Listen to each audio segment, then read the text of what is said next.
الحمد لله الحمد لله رب العالمين، والصلاة والسلام على أشرف الأنبياء والمرسلين،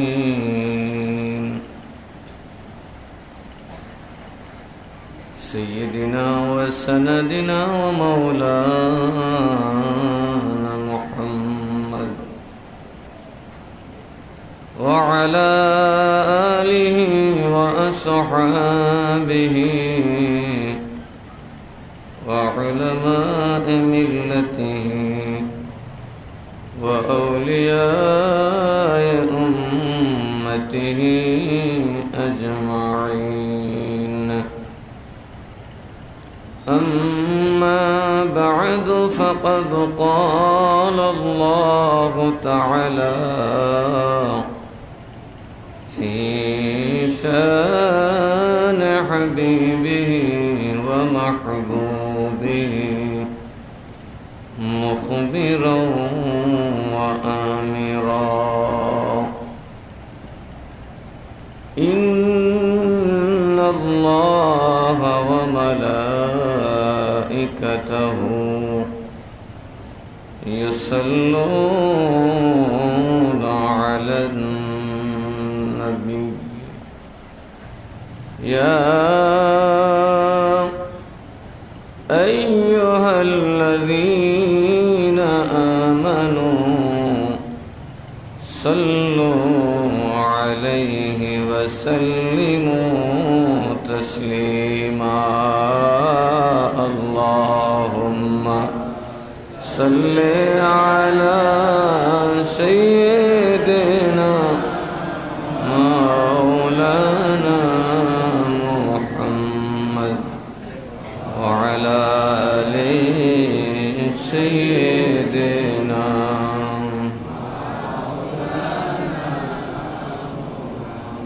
حسن شاهد ظهر पाने, हुसैन शहीद करबला, हसन शहीद ज़हर पाने, हुसैन शहीद करबला, ज़ैनुल आबिदीन बंदी हईलेन, ज़ैनुल आबिदीन बंदी हईलेन, यज़ीद रोज़िल खाना। अल्लाहुम्मा सल्ली अला सय्यिदिना मौलाना मुहम्मद वअला आलि सय्यिदिना।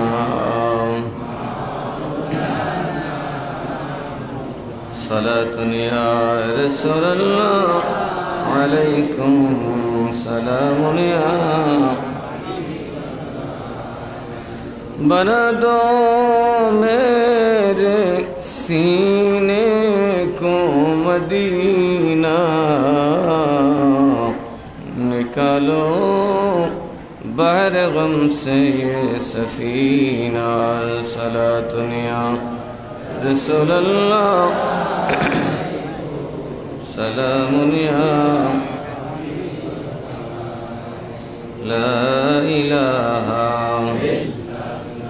हो, ला इलाहा हो, ला इलाहा ला इलाहा। अगबो दूरे मदीना, हमरा केमने जाबो जानी ना। अगबो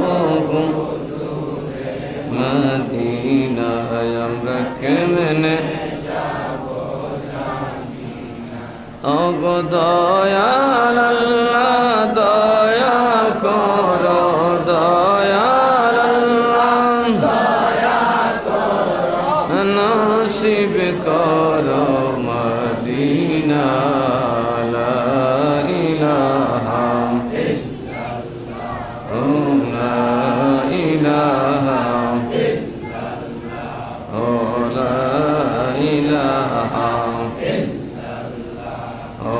لا إله إلا الله لا إله إلا الله لا إله إلا الله محمد رسول الله صلى الله عليه وسلم أعوذ بالله من الشيطان الرجيم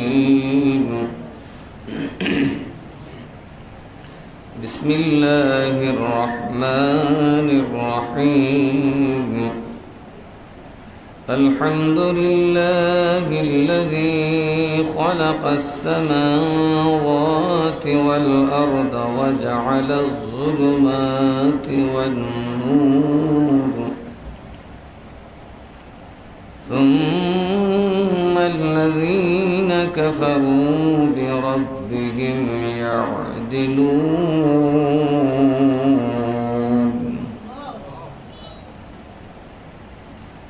هو الذي خلقكم من طين ثم قضى أجلا وأجل مسمى عنده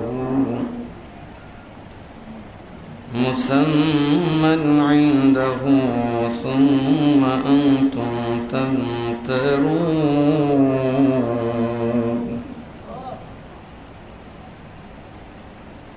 وهو الله في السماوات وفي الأرض يعلم سركم وجهركم ويعلم ما تكسبون وما تأتيهم من آيات من آيات ربهم إلا كانوا عنها معرضين فقد كذبوا بالحق لما جاءهم فسوف يأتيهم أنباء ما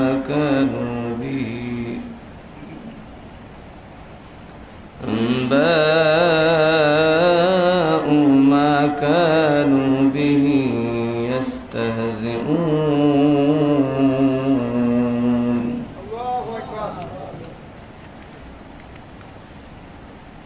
صدق الله المولانا العظيم وصدق رسوله النبي الحبيب الكريم ونحن على ذلك من الشاهدين والشاكرين ربي صل وسلم وبارك عليه محترم मुसल्लियान किराम अस्सलामु अलैकुम व रहमतुल्लाहि व बाराकातुहू মহান আল্লাহ তাআলা আমাদেরকে সালাতুল জুমা আদায় করার তৌফিক দিয়েছেন সুযোগ দিয়েছেন শুকরিয়া তান সবাই পড়ে আলহামদুলিল্লাহ আল্লাহ যেন আমাদের এই সালাতকে কবুল করেন সবাই বলি আল্লাহুম্মা আমিন আজকে মুহররমের 8 তারিখ মুহররমের কয় তারিখ হুসাইন রাদিয়াল্লাহু তাআলা আনহু সময় কারবালার প্রান্তরে এই জুমাই ছিল জুমার আগে যেদিন 10 তারিখ সেদিন জুমার দিন ছিল কত চমৎকার মিল এই কারবালার ওয়াকিয়া উম্মতের নাজাতের জন্য পূর্ব থেকেই নির্ধারিত ছিল এই দিন তারিখই তার প্রমাণ কারণ হুসাইন জি এই 10 তারিখে শহীদ হবেন এই 10 তারিখ শুধু মুহররমে 61 হিজরিতে হয় না এই পৃথিবীতেও সৃষ্টি হয়েছে মুহররমের 10 তারিখ তাও আবার জুমার দিন কোন দিন বাবা আদমকে আল্লাহ বানাইছে এই মুহররমের 10 তারিখ তাও আবার জুমার দিন বেহেশতে দিছে তার ভিতরে আত্মা দিছে বাইর করছে তাও আবার এই 10 তারিখ বার আবার জুমার দিন কিসের দিন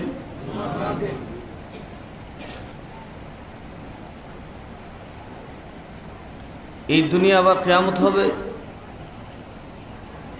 10 তারিখ এবং জুমার দিন।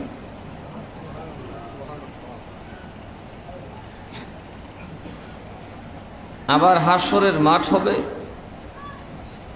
হাসরের মাঠ কিন্তু এটা মাঠ না, এটা একটা জিন্দেগি। যেমন আমরা রুহের জগতে শত শত বছর কাটাই আসছি, দুনিয়াতে 50-60 বছর আছি, কবরে যে কত বছর থাকবো কিয়ামতের আগ পর্যন্ত, এটা আরেকটা জিন্দেগি। ঠিক আবার হাসরের মাঠে উঠলেও 1000 বছরের জিন্দেগি।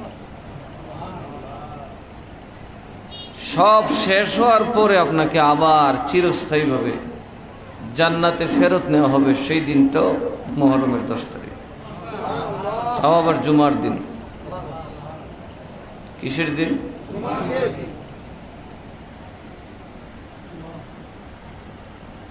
শেষ সবচেয়ে বেশি হৃদয় বিদারক ঘটনা যেটা ঘটছে সেটা হচ্ছে শহাদায়ে কারবালা। এই মুহররম মাসে রোজা আসলো কোথা থেকে?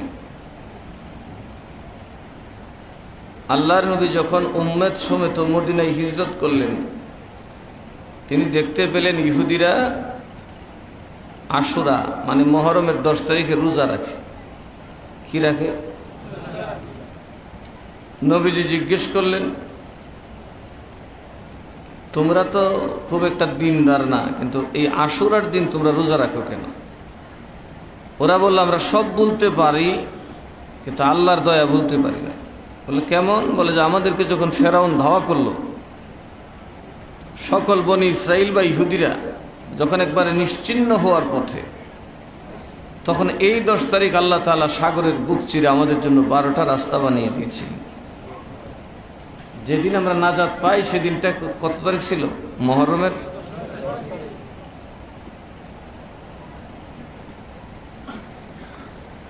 এরকম বহু নবী আলাইহিস সালাম এই মুহররমের 10 তারিখে আল্লাহর তরফ থেকে নাজাত পেয়েছেন। আর আল্লাহর নবীর সবচেয়ে কাছের মানুষ, এই পৃথিবীতে আল্লাহর নবীর সবচেয়ে আপনজন, যাদেরকে রসুল সবচেয়ে বেশি ভালোবাসতেন, একটা হলো রসুলকে ভালোবাসা আর একটা রসুল ভালোবাসা, একরকম কথা।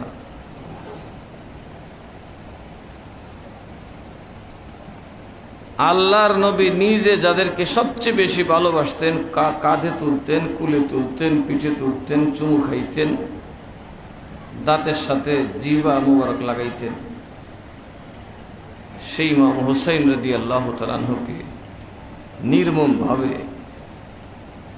দুনিয়ার ইতিহাসে যে নির্মমতার কোনো সাক্ষী নেই, এমন পৈশাচিকভাবে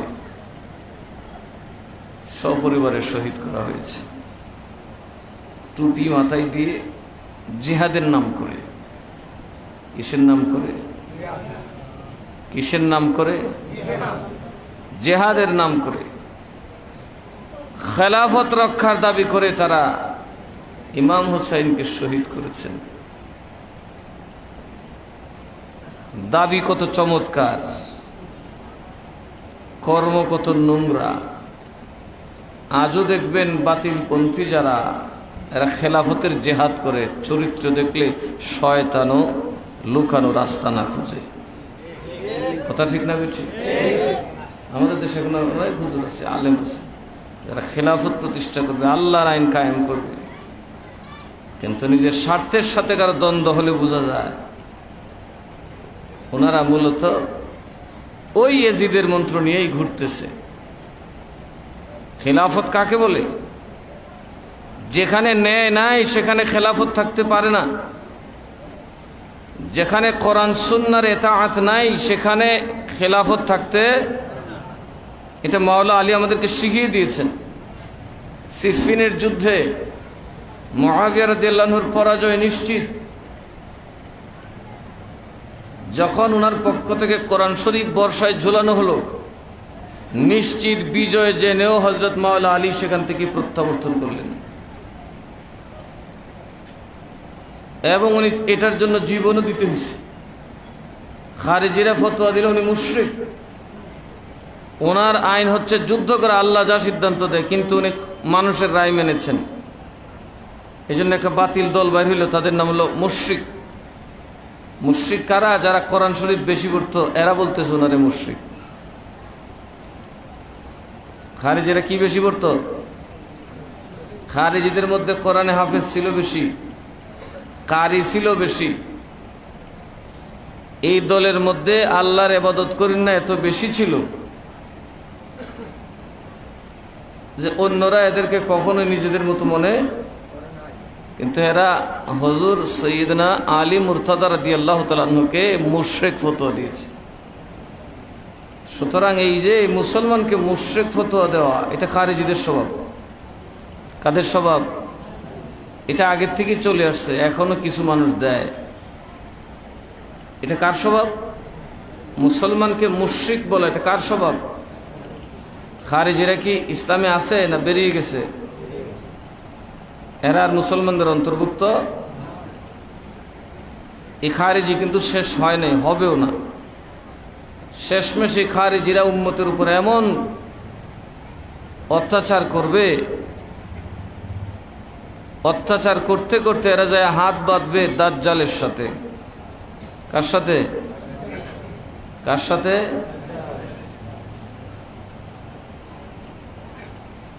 বর্তমান জমানার দাজ্জাল হইল আমেরিকা। কে? আর এর চাবানোর মুখ হইল ইসরায়েল। আর এর দোসর হচ্ছে আরবের সকল খারেজিরা। ঠিক না বেঠি? ওরা ওকে নিয়ে উৎসব করে, বিমান উপহার দেয়, এদের নারীদেরকে উলঙ্গ নৃত্যের জন্য প্রস্তুত করে দেয়। এতেই বোঝা যায় রসুলের হাদিস সঠিক। ওরা দাজ্জালের সাথে হাত মিলেছে, এদের দিলে মুসলমানের কোনো ভালোবাসা।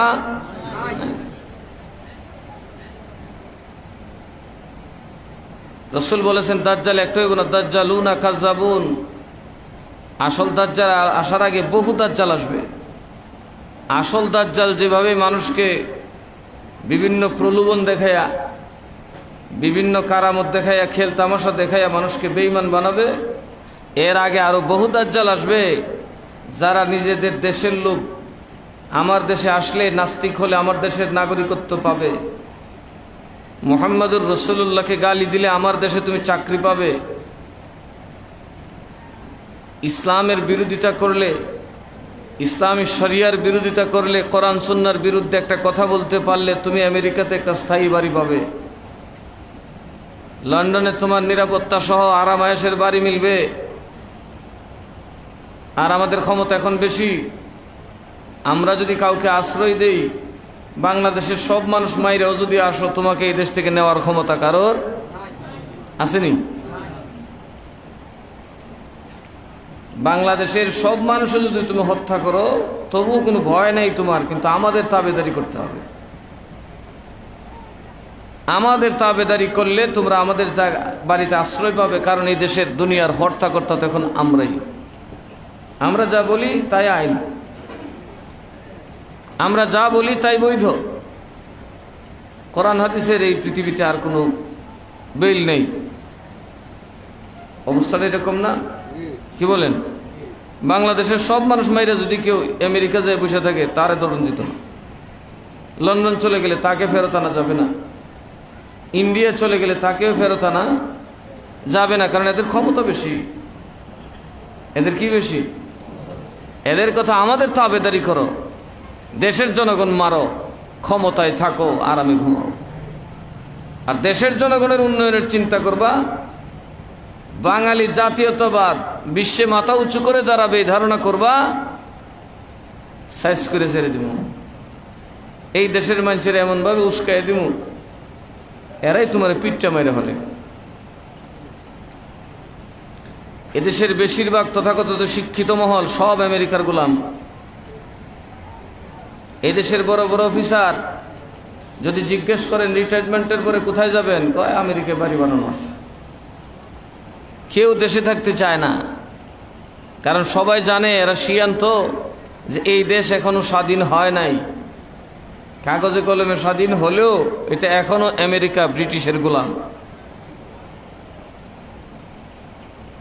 এদেশের প্রধানমন্ত্রী বা রাষ্ট্রপতি যেই হোক, তার আশ্রয় আমেরিকা বা লন্ডন লাগবে অথবা ইন্ডিয়া লাগবে। এই তিনটা দেশের কোনো একটাকে ইসলামী হুকুমত সমর্থন করে? বলেন না, করে? আপনি মুসলমানদের বড় নেতা, বিরাট বড় গলা করে ইসলামের পক্ষে কথা বলবেন, আপনি আরব দেশের দিকে তাকিয়ে আছেন, শরীয়তের কানুনে সৌদি আরব চলে বা অন্যান্য দেশ চলে, আপনাদেরকে 1 মিনিটের জন্য আশ্রয় দেবে না তারা। কারণ তারা বলে আমেরিকা এবং লন্ডন হচ্ছে আমাদের জন্মদাতা। আমেরিকা, লন্ডন, ফ্রান্স না চাইলে, ব্রিটেন না চাইলে আজকে আমরা আরবে শাসন করতে পারতাম না। সুতরাং এদের বিরুদ্ধে কথা বললে মক্কা মদিনায় তোমার জায়গা নেই। তাহলে কি এখন দাজ্জালের শাসন চলতেছে কিনা? কথা বলে না।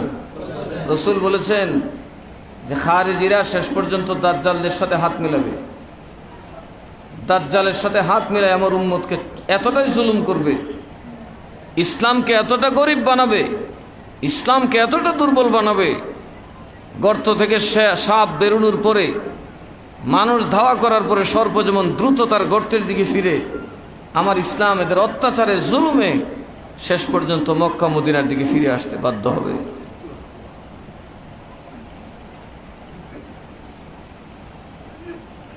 এই দাজ্জালদের প্রথম সূচনা যিনি করেছিলেন তার নাম হচ্ছে ইয়াজিদ। তার নাম কি? সেই দাজ্জালদেরকে সবচেয়ে বড় সুযোগ করে দিয়েছে। ক্ষমতার লালসা মানুষকে ধ্বংস করে। এজন্য যে কোনো ব্যক্তি যদি নেতৃত্ব দেন, আগে কোরআন শরীফ পড়েন তাফসীর সহ, ইতিহাস পড়েন, তারপরে আপনি নেতাগিরি করেন। নয়তো জুলুম করবেন, 5 দিনের নেতা, সারা জীবনের জন্য খেতা। কথা কন ঠিক না বেঠি? বিগত সরকার 15 বছর ক্ষমতার দাপট দেখাইছে, আবার অনেকে বলতেছে ফিরে আসবে, আসুক। কিন্তু যেই দাগ দামাতার মধ্যে লাগছে সপরিবারে ফলানোর, এটা একটা ইতিহাস হয়ে রয়েছে না? আপনি চোর ধরা পড়ছেন একদিন, সারা জীবনে মুসল্লি ছিলেন, একদিন চোর ধরা পড়ছেন, আর মাথাটা কামাইছে।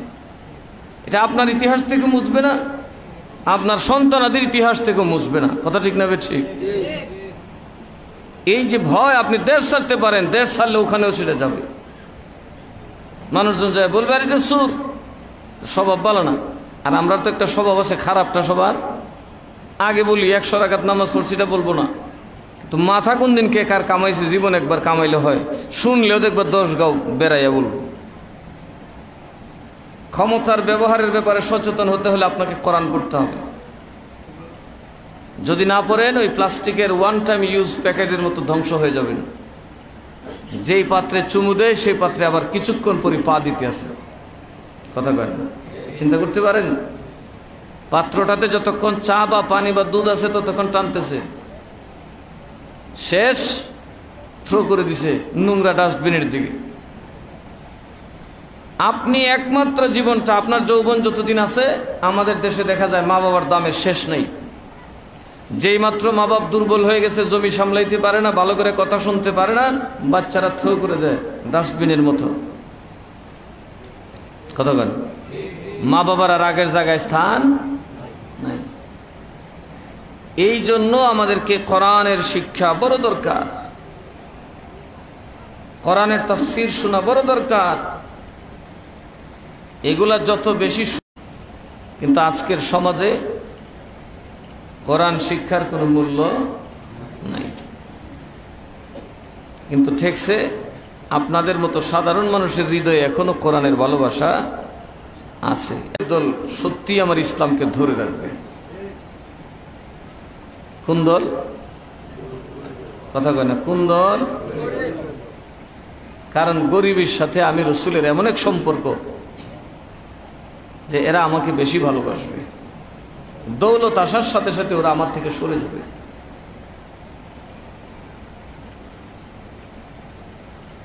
এই কারবালার জমিন, কিন্তু মাওলা আলী শত কষ্টের পরেও কোরআন দিয়েছেন, কোরআনের রায় মানবেন, উনি বাদ দিয়েছেন সব। ঠিক না ঠিক? উনি এই জন্য প্রাণ দিতে হয়েছে। আহলে বায়ত মানেই হলো পবিত্র, এদের দ্বারা পৃথিবীতে কোনো কলঙ্ক হয় নাই, বুঝছে? ওনারা কখনোই পাপ করবেন না, কারণ আল্লাহ নিজে ওনাদের পবিত্রতার ঘোষণা দিয়েছেন। সেই ইমাম হুসাইন রাদিয়াল্লাহু তাআলা আনহু কোনোভাবেই কারবালায় রাজ্যের লোভে, সম্পদের লোভে যেতে পারেন না। আজকে 8 তারিখ, উনি তাবু গেড়েছেন।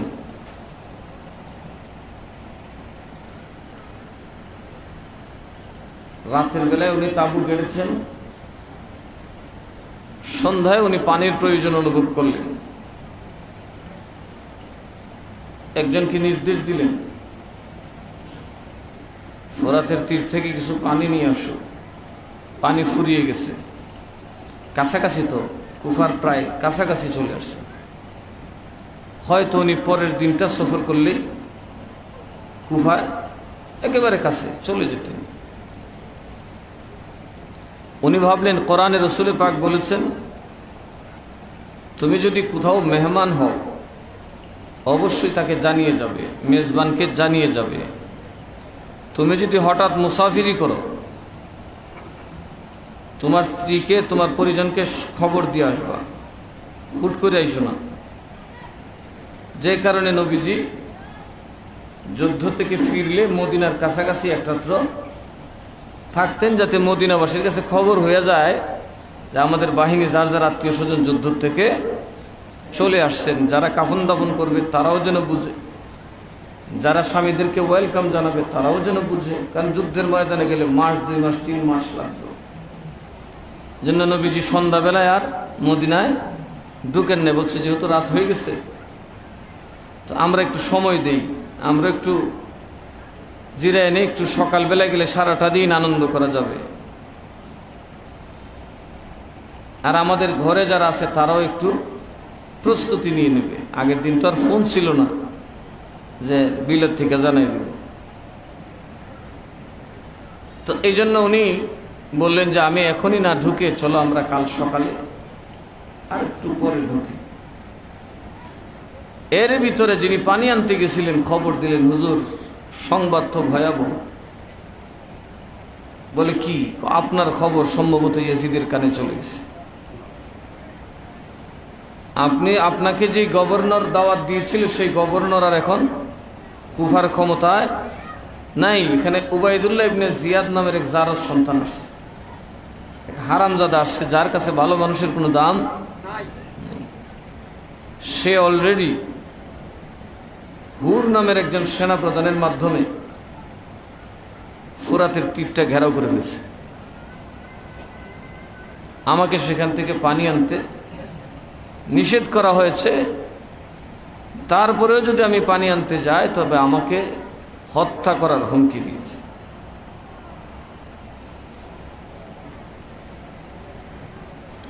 ইমাম হুসাইন রাদিয়াল্লাহু তাআলা আনহু পরামর্শ সবাই বসলেন, বললেন যে ভাব তো ভালো না, আমরা কি করতে পারি? বলে যে সকাল হোক, আমি তাদের সামনে যাব। 9 তারিখ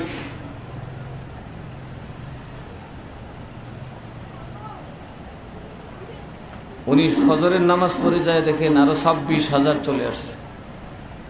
কয় হাজার? এর মধ্যে হুরকে সাসপেন্ড করা হয়েছে।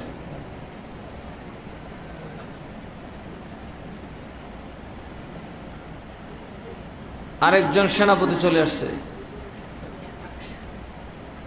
উনি তাকায় দেখে উনাকেই চতুর্দিক থেকে ঘেরাও করে ফেলছে। উনি বললেন কি ব্যাপার? আমি মাত্র 72 জন সক্ষম যোদ্ধা, কয়েকজন নারী, কয়েকটা নাবালেক বাচ্চা, মাসুম বাচ্চা নিয়ে আসছি, তোমরা আমাকে এত সৈন্য নিয়ে ঘেরাও করলাম। বললো যে আপনি আর কুফায় ঢুকতে পারবেন না।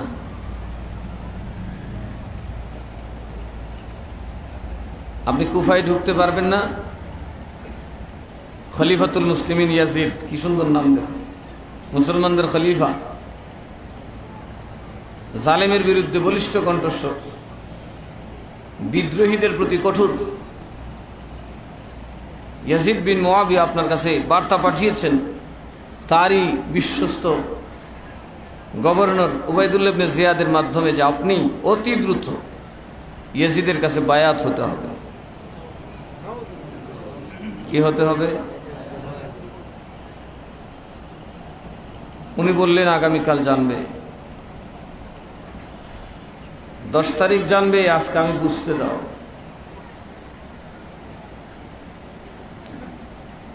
উনি সকলকে ডাকলেন যে অবস্থা ভালো না, আমরা চতুর্দিক থেকে বন্দী হয়ে গেছি। যারা 1200 চিঠি দিয়ে আমাকে আমন্ত্রণ জানাইছিল ওরা আমাদের সাথে বিশ্বাসঘাতকতা করেছে। যারা আমাদেরকে এখানে দাওয়াত করে আনছিল, আমার ভাইয়ের কাছে যে 40 থেকে 60,000 মানুষ বায়াত হয়েছিল আমার পক্ষে যুদ্ধ করবে জীবন বাজি রেখে, তারা আমাকে ভুলে এখন ভাইয়ের দল বানছে। কার দল?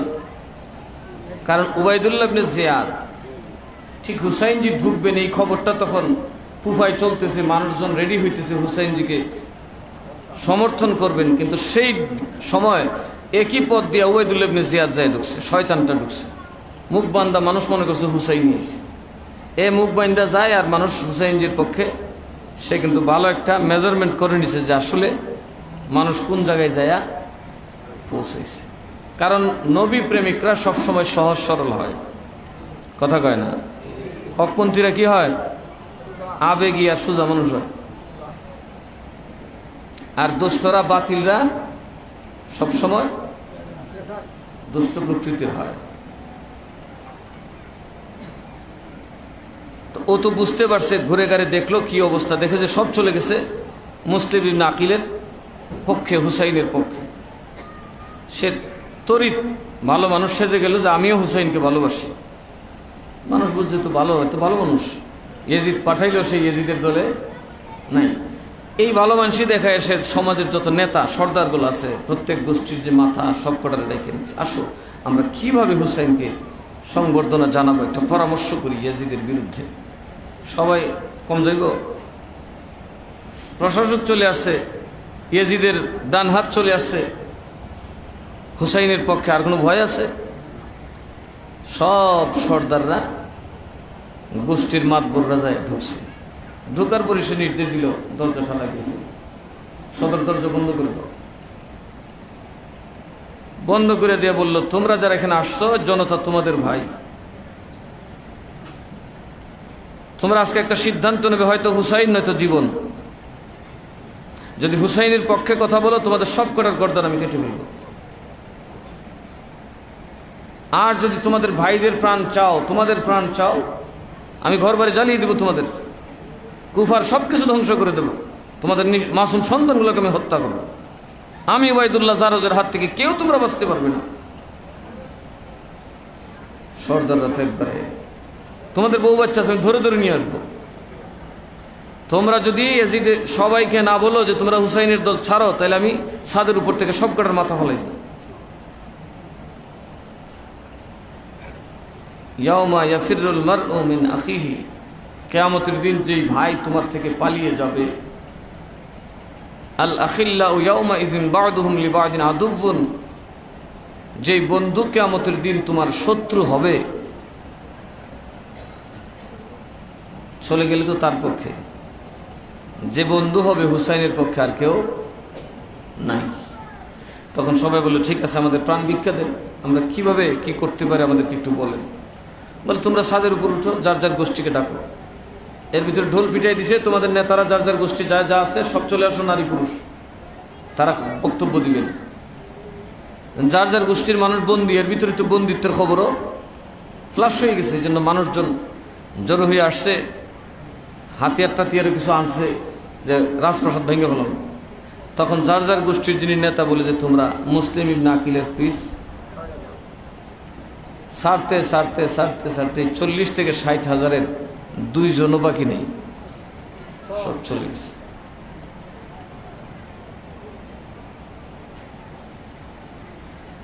এখনো কি আমাদের অবস্থা সেই রকম না? আমার পীর যদি আমাকে খুব শক্ত আদেশ করে আমার পীর যদি দিনের জন্য আমাকে শক্ত কোনো নির্দেশ দেয়, আমি একটা মাসালা বার করব, পীর তো দুনিয়াতে অভাব নেই। কথা বল, এই পীর সাল্লাম আরেক পীরের কাছে আছে না নাই? শুধু এতটুকুই না, আরেক বেটার সাইমসা হইয়া রুগী লই আইছে, সময় মতো তার ইজ্জত করছে না, রুগী দিছে না, বাবার দরবার সাল্লাম আছে না নাই? তাহলে একটু আমাদের স্বভাব মিলান। আপনারা তো শুধু পীরদের বদনাম করেন, ওরা কেন সংগ্রামে ঝাঁপিয়ে পড়ে না, ওরা কেন অগ্রে নেতৃত্ব দেয় না, ওরা কেন ঐক্যবদ্ধ হয়ে আন্দোলন করে না? ওরা জানে আমরাও যারা মুরিদ করছি মোটামুটি সব কুফার দল। কথা মোহাব্বত অন্তরে হুসাইনের, কিন্তু সাপোর্ট করে কাকে?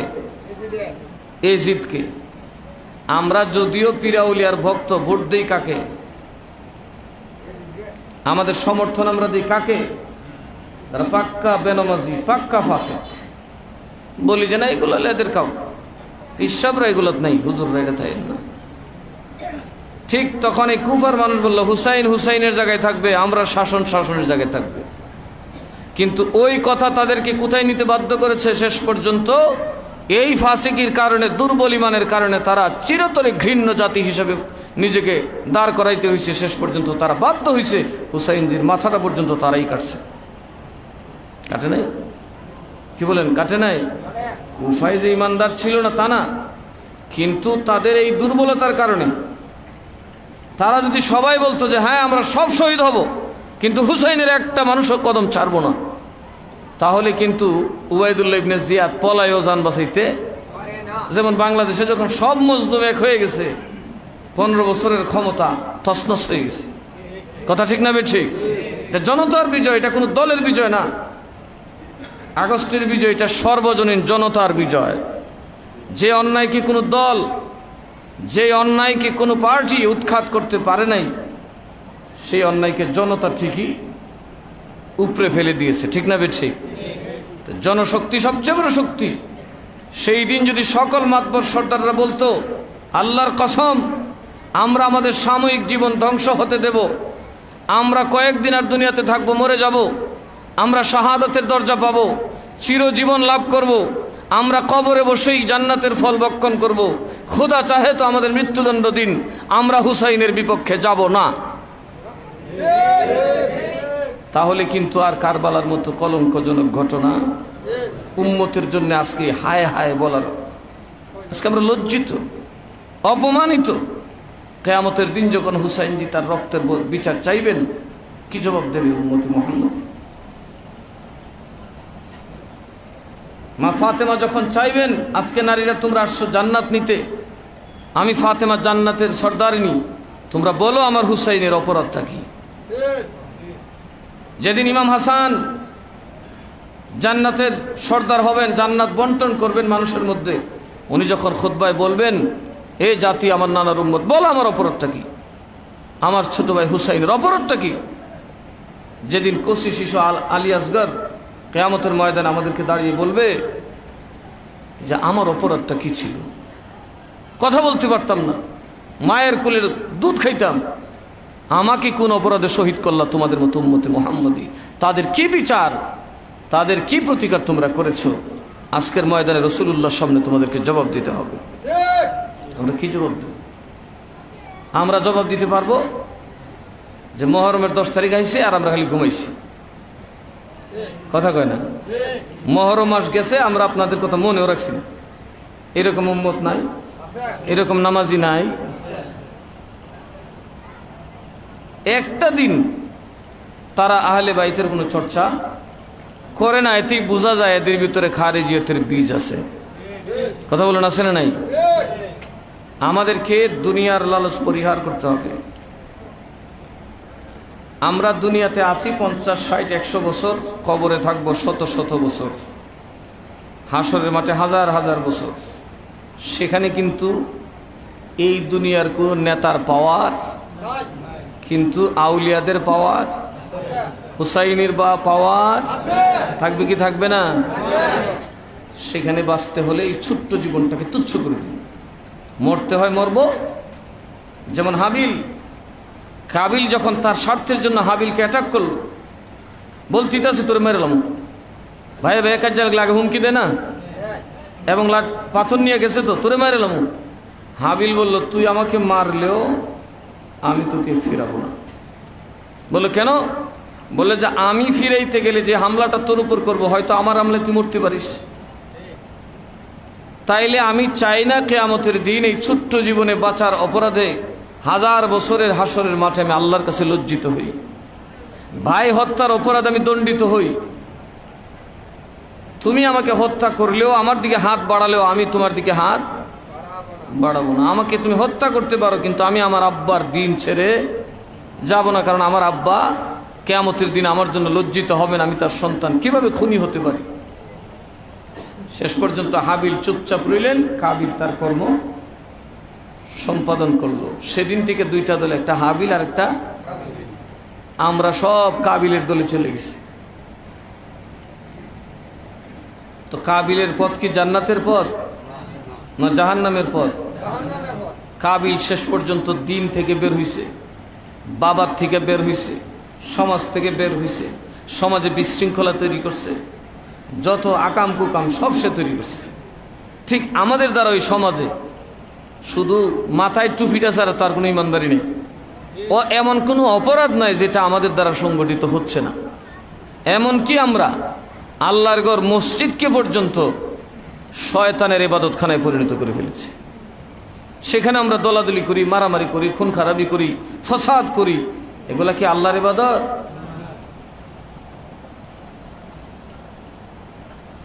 তো সুতরাং আমাদের জন্য জান্নাতে যাওয়ার চিন্তাটা খুব কঠিন। এই জন্য ইমাম হুসাইন রাদিয়াল্লাহু তাআলা আনহুর আদর্শকে আমরা লক্ষ্য করতে হবে। ইমাম হুসাইন চাইলে লক্ষ লক্ষ মানুষ নিয়ে, সৈন্য নিয়ে যেতে পারতেন কুফায়, যান নাই, কারণ উনি বলেছেন আমাকে হত্যা করলো, আমি কোনো মুসলমান হত্যা করব না। আর কুফার মানুষ ভাইয়ের প্রেমে নবী ভুলে গেছে। নবী হুসাইনকে ভোলার মানে কার ভোলা? হুসাইনকে ভোলার মানে কাকে ভোলা? নবীকে ভুলে গেছে। আমরাও কিন্তু নিজের সন্তান, নিজের ভাই, নিজের গোষ্ঠী, নিজের সমাজ, নিজের ক্ষমতা, নিজের নেতৃত্ব, এগুলাকে প্রতিষ্ঠিত করতে যায় দিন দিন আল্লাহ এবং রসুলকে ভুলে যাচ্ছে। দুষ্ট শয়তানের ক্রীড়ানক পুতুল হিসেবে আমরা সমাজে আছি। এই ধরনের মুসলমান এত সহজে জান্নাতে যাওয়ার কোনো সুযোগ নাই। যারা বলেন ইমাম হুসাইন রাদিয়াল্লাহু তাআলা আনহু রাজনীতির জন্য গেছেন, এদের জন্য আল্লামা ইকবালের জবাবই যথেষ্ট। আল্লামা ইকবালকে দেশের সবাই মানে, সকল মুসলমান তারে মানে। তিনি যে কাসিদাটা লিখছেন, ওই কাসিদার মধ্যেই এর জবাব আছে। মুঝে কো ফওয়ালো মুসাফির ন সমঝো, मैं आया नहीं हूँ बुलाया गया हूँ, मैं आया नहीं हूँ बुलाया गया हूँ, कि मेहमान बना कर सताया गया हूँ, मैं रोया नहीं हूँ रुलाया गया हूँ, मैं रोया नहीं हूँ रुलाया गया हूँ। হুসাইন জির চোখের মধ্যে পানি পড়তেছে, মাথাটা কাটা, বর্ষার মধ্যে। ইমাম জয়নুল আবেদিন জিজ্ঞেস করেন, আব্বাজান আপনি কাঁদেন কেন, ব্যথা পাইছেন? বলে, বাবা আমাকে 1000 বার কতল করলে ব্যথা পাইতাম না, উম্মতের জাহান্নামী হওয়া দেখে আমার এত ব্যথা লাগতেছে। আমি কাঁদতেছি, উম্মত যে এত নির্দয়, এভাবে জাহান্নামের দিকে মুখ করবে, কিয়ামতের দিন রসুলের সামনে মুখ দেখাবো কেমনে? আমি তো মুসাফির না, আমি তো হুট করে তোমাদের দেশে আসি নাই, আমাকে দাওয়াত দিয়ে আনছো, আমি কাঁদি নাই, মেহমান বানায় আমার জুলুম করা শুরু করছো, আমাকে কাঁদতে বাধ্য করা হয়েছে। खुदा जान कैसे है ये मेज़बानी, 72 प्यासों कहे बंद पानी। मुक़द्दर में है हौज़ कौसर को पीना, मैं प्यासा नहीं हूँ पिलाया गया हूँ, मैं प्यासा नहीं हूँ पिलाया गया हूँ। কি আশ্চর্য কারবার, দাওয়াত দিয়ে আইনে 72টা মানুষ পানি নাই, এক ফোঁটা। কুকুর বিড়ালে পানি খায় আর আমার জন্য পানি বন্ধ, হুসাইনের জন্য পানি বন্ধ, যার জন্য হাউজে কাউসার। আমাকে হাউজে কাউসার দেওয়া হয়েছে, আমাকে কি দেওয়া হয়েছে? হাউজে কাউসার পিলানো হয়েছে। সুতরাং আমার তো পিপাসা লাগবে না, পিপাসার তো আমি হব না, পিপাসার তো দেখবে মৃত্যুর সময় কার বেশি লাগে। নবী বলেন জালিম বদামলির মৃত্যুর সময় এমন পিপাসা লাগবে যে 7 সাগর 13 নদীর পানি দিলেও তার তৃষ্ণা যাবে না, পারলে সে দুনিয়া খেয়ে ফেলবে, তবু তার পিপাসা মিটবে। আর উনি বলেন আমাকে তো হাউজে কাউসার পান করানো হয়েছে। তারিখের মধ্যে লেখে ইমাম হুসাইন জি কখনোই পিপাসার কষ্ট, তো ওনাকে অনেকে জিজ্ঞেস করছে আমরা পানি না পাই এত দৌড় টোর শুকিয়ে যেতেছে, আর আপনার কোনো পিপাসা লাগে না? বলে রসুল্লাহ যখন ওনার জিহবা মুবারক আমার ভিতরে দিছেন, এই যে কয়েক ফোঁটা ওনার জিহবা মুবারক থেকে লালা আমার ভিতরে ঢুকছে, খোদার কসম কিয়ামতের জাহান্নামের সামনেও আমার পিপাসা লাগবে না। সুতরাং আমি হাউজে কাউসার পেয়ে গেছি, তোমরা আমাকে পিপাসা, আমি পিপাসিত নই, আমাকে পান করানো হয়েছে বহু আগে। झुका था जो सर पर गाहे खुदा में, वही सर कलम हो गया करबला में। যেই স্যার নামাজে, ওই নামাজরত স্যার কলম হয়ে গেছে, কতল করে দেওয়া হয়েছে কারবালা। উনি তখন কোথায় ছিলেন? সুবহানাল্লাহ, কেমন নির্দয় পাষাণ্ড, আবার নিজেকে নবীর উম্মত দাবি করে, কত নির্লজ্জ, কত বড় নম্বরের বেহায়া বেশরম। আবার এদেশে এদের দালালিও করে কিছু মানুষ। কথা বলেন ঠিক না বেঠি?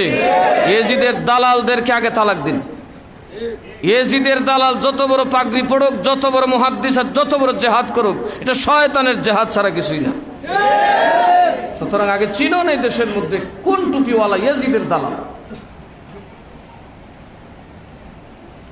ইয়েজিদের দালালকে কখনোই আপনি বিশ্বাস করতে পারেন না। ইয়েজিদের দালাল কখনোই জান্নাতে যাবে না, তার পেছনে গেলে কিয়ামতের দিন লজ্জিত হবেন আপনার আমলের জন্য। যেই স্যার সখনে বলতেছে সুবহানা রাব্বিয়াল, সেজদায় তো বলতেছে সুবহানা রাব্বিয়াল, ইয়েজিদরা তখন ওনার গর্দান উপর তরবারি চালিয়েছে।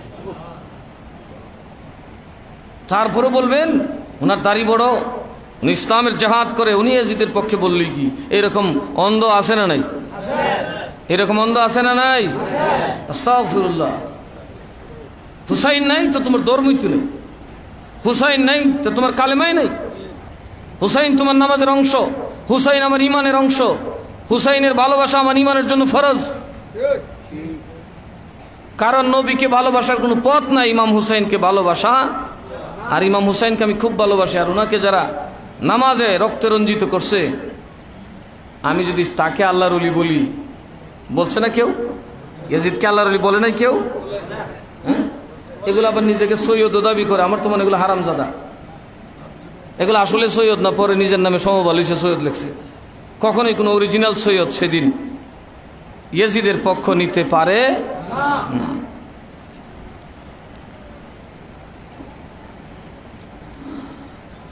আপনারা এটা সারা বছর মনে রাখবেন। জীবন চলার পথে, দিনের পথে আগে দেখবেন কে হুসাইনের পথে আর কে ইয়াজিদের পথে। তাহলে আপনার চোখের সামনে হক এবং না হক স্পষ্ট হয়ে যাবে। আজকেও বাংলাদেশে দেখেন, কেউ হুসাইনের জন্য কাঁদতেছে, কেউ মাহফিল করতেছে, মিলাদ দিতেছে, ঘরে ঘরে মানুষকে খাওয়াইতেছে। আরেক দল দেখবেন বড় বড় ফাগরিয়া টুপি, কুতা দিলেও কয় না, কথা কয় না। এর কারণ কি? এর কারণ কি? শত শত হাদিস, সরাসরি কোরআনের বেশ কিছু আয়াত নবীর আহলে বাইতের পক্ষে এসেছে। আজকে তাদের পক্ষে তুমি কথা বলতে দোষ কোথায়? উল্টা আরো কয় কি, হুসাইন নাম রাখা নাকি শিয়াবাদের লক্ষণ। একদম যত বড় হুজুর জুতাতে একটা বাড়ি দিবা, একটা কবিরা গুনাহ মাফ হইবে। আমি ফতোয়া দিলাম, যে এই কথা বলবে আর সকানে শুনবেন, যত বড় হুজুর হোক জুতাটা খুললে একটা বাড়ি দিবে, একটা কবিরা গুনাহ মাফ হইবে। আল্লাহ আমাদের সকলকে হুসাইনের পক্ষে থাকার তৌফিক দান করুন। আসুন আমরা নবীজিকে দাঁড়ায় সালাম নেই। আ নবী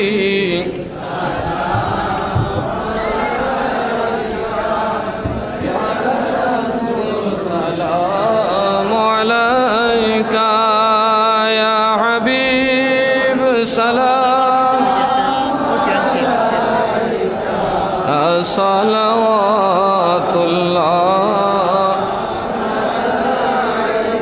হাবিবি সাইয়্যিদি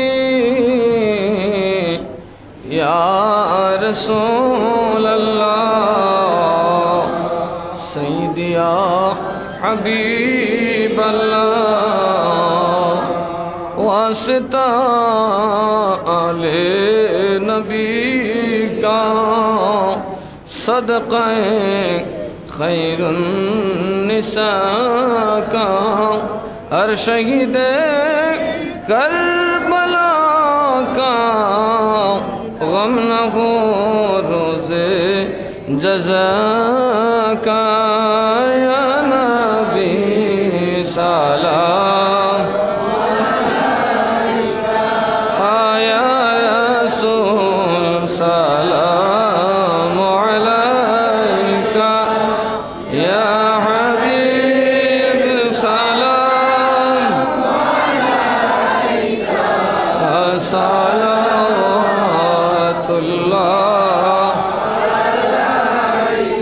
मुस्तफा जाने रहमत पेला को सलाम शम्ए बज़ में हिदायत पेला जिनके नाना की उम्मत के खातिर अपना सर को कटा उस हुसैनी शहादत पेला को सलाम मुस्तफा जाने रहमत पेला को सलाम शम्ए बज़ में